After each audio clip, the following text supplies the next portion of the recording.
Thank you, Dave Collier Camping, for the great idea. I'm going to go ahead and put a link for your channel in my description on these.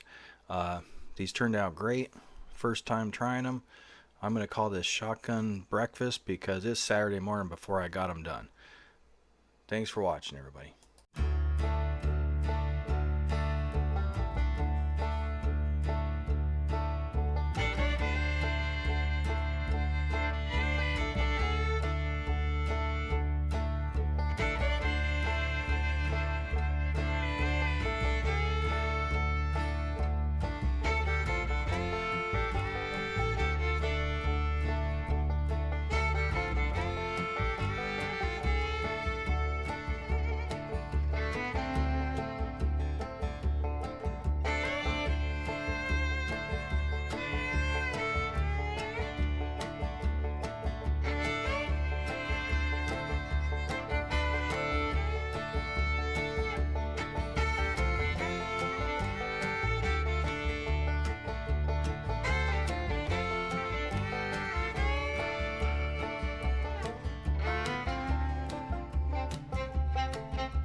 Alright, these turned out fantastic, you guys. I should have wrapped the bacon a little bit tighter on the ends. It was a little bit chewy on the ends, but I think on my leftovers tomorrow they'll be just fine after sitting in the fridge for a night.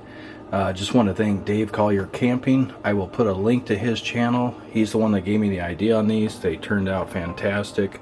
Really glad I tried it. I hope you do too. Until next time, Jack is over and out.